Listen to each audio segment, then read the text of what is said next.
Graça e paz da parte de Deus, nosso Pai, e da do Senhor Jesus Cristo. Um privilégio poder celebrar com você nesta quarta-feira a palavra de Deus e convidar você para estar conosco celebrando ao Senhor no culto às 19h30 até às 21h15. Nós estamos com um tema há 2 meses, nas águas do Espírito, no mover do Espírito. Um bom momento para estarmos juntos. Eu quero hoje então falar sobre o que eu anunciei ontem que falaria, Hebreus 11, versículo 1. A fé é o firme fundamento das coisas que se esperam e a prova das que se não veem. E a Bíblia diz no versículo 2 que por ela os antigos alcançaram testemunho. A fé é uma concessão divina. A Bíblia diz que Jesus Cristo é o autor e o consumador da fé. A fé é uma resposta minha à graça divina, ou seja, todo ato divino, gracioso para comigo, que eu não merecia, que Ele me outorgou, que Ele colocou à minha disposição, que coloca à sua disposição e coloca à disposição de qualquer pessoa, ela tem uma resposta, ou seja, o crer nesta graça, o envolver-me com esta graça. Existe uma tese, uma teologia, um pensamento de que a graça de Deus é doada, atribuída, é dada e que não importa o que a pessoa fizer, a graça de Deus está ali na vida dele. Isso não tem amparo bíblico, isso é heresia, isso não tem apoio nas Escrituras, porque a graça divina é dada a todas as pessoas. Vamos lá? João 3,16. Porque Deus amou o mundo entende-se, todas as pessoas, de tal maneira que deu o seu Filho unigênito, para que todo aquele que nele crer não pereça, mas tenha vida eterna. Então, não obstante a Deus ter dado, doado, concedido a graça, a resposta nossa, a graça divina, ao favor imerecido, é crer em Cristo. Mas crer em Cristo não é acreditar que Ele veio ao mundo, não é acreditar, não é isso simplesmente. Crer não é isso. Isso é saber, isso é fazer menção, enfim. Crer no Jesus histórico ou mencionar o Jesus histórico não é resposta à graça divina. A resposta à graça divina é quando eu me envolvo com ela. E qual é essa resposta? Envolvendo-me com ela, estar inserido no propósito da graça, que é a salvação. Só que quando nós vamos falar de salvação, o argumento é tão extenso, a gente levaria muito tempo aqui, não é meu propósito. Mas a Bíblia diz que não vem das obras para que ninguém se glorie, que ela é fruto, é resultado de envolver-nos com o Senhor Jesus. E envolvendo-nos com o Senhor Jesus, me permita, é mudança na nossa vida. 2 Coríntios 5,17 diz: se alguém está em Cristo, nova criatura é. As coisas velhas já passaram, eis que tudo se fez novo. Então, para quem está em Cristo, as coisas velhas já têm que ter passado. Ah não, eu me relaciono, eu estou na igreja, eu me relaciono com o Senhor Jesus, mas ainda tem um monte de coisa velha na minha vida. Então significa que você não está 100% em Cristo, está fracionado. Você pode compreender isso não é de difícil compreensão. Encontrar o apoio de mestres que dizem: não, a graça de Deus é derramada para todo mundo, a graça de Deus não te exige nada. Quem disse isso? Não, a graça de Cristo é de graça. Para Ele não foi de graça e para você também não é.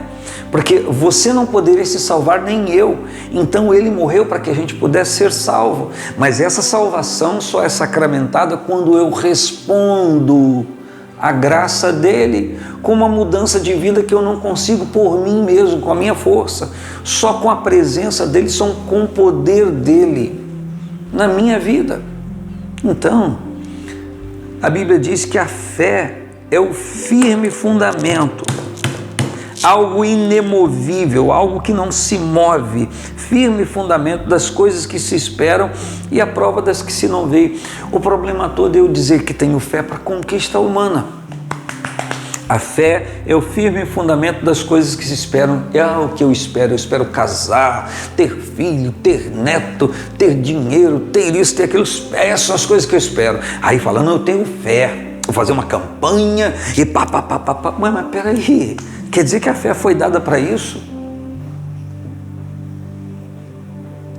Foi para isso? A resposta é não. Porque há pessoas que são milionárias na vida, e elas não creem em Deus, não querem saber de Deus, até blasfemam de Deus. E aí, o Evangelho vem trazendo a reboque uma fé que vai levar você a conquistar coisas nesta vida. O homem sempre conquistou, desde que o homem é homem, mundo é mundo.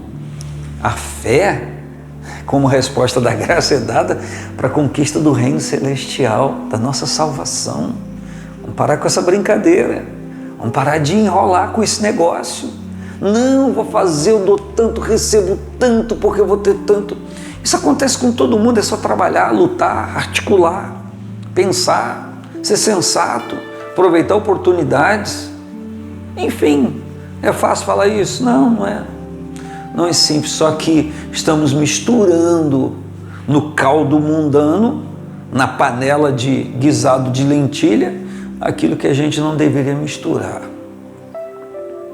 E porque estamos misturando, e quando eu digo estamos, eu estou colocando todo mundo no mesmo patamar, para que ninguém pense que seja subestimar ou superestimar relacionamento de pessoa alguma com Deus. Eu preciso melhorar e você também, isso é fato. Mas a gente está usando Hebreus 11:1, que a fé é o firme fundamento das coisas que se esperam, e a gente está crendo naquilo que a gente espera. Então, muitas pessoas estão provando que só esperam coisas nesta vida. 1 Coríntios 15:19, se esperarmos em Cristo somente nesta vida, somos os mais miseráveis de todos os homens. O quê? Olha que está na Bíblia. Se esperarmos em Cristo somente nesta vida, somos os mais miseráveis de todos os homens. O que a Bíblia está dizendo? Que eu devo lutar nesta vida? Sim. O homem não viveria do suor do seu rosto? Perfeito. Mas se eu esperar em Cristo só nisso, eu sou o mais miserável de todos os homens. Você já imaginou ser o mais miserável de todos os homens?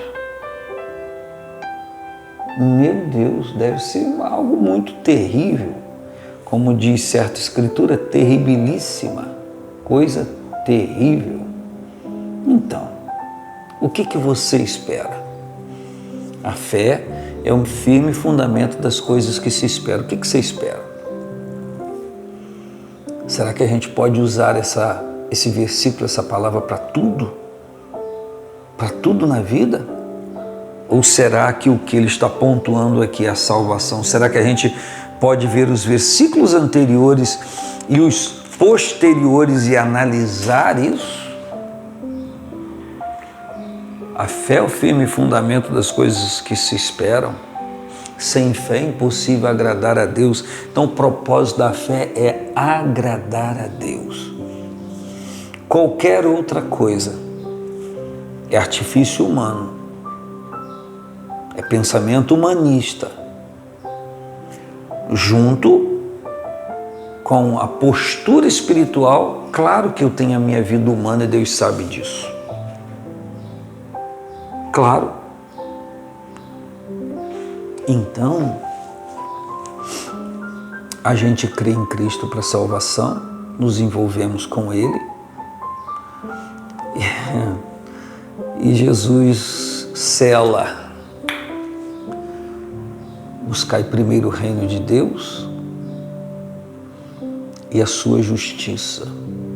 Buscai primeiro o reino de Deus e a sua justiça. Não tem problema na transmissão, não. Buscai primeiro o reino de Deus e a sua justiça.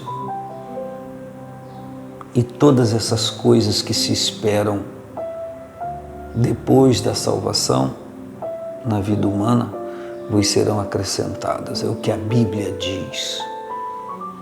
Eu sei muito bem o que diz o contexto de Mateus 6 e a que Jesus está se referindo. Comer, beber, onde morar, tudo isso. É o que eles estavam preocupados no momento. Com quem você está preocupado? Eu pego a mesma palavra e compartilho com você. Está preocupado com isso, isso, isso? Busque primeiro o reino de Deus e a sua justiça. Porque se isso com que você está querendo ter, possuir, está preocupado, não é uma atitude de pecado, não é uma circunstância de pecado, de transgressão, eu lhe digo, todas essas coisas vos serão acrescentadas a partir do momento que você buscar primeiro o reino de Deus e a sua justiça. Não foi Jesus quem disse? Se vós estiverdes em mim e as minhas palavras estiverdes em vós, pedireis tudo o que quiser e vos será feito. Não foi ele quem falou? Só que não é um versículo isolado, não é uma fala isolada, é uma conjuntura de ensinamento. Um grande abraço. Paz do Senhor Jesus.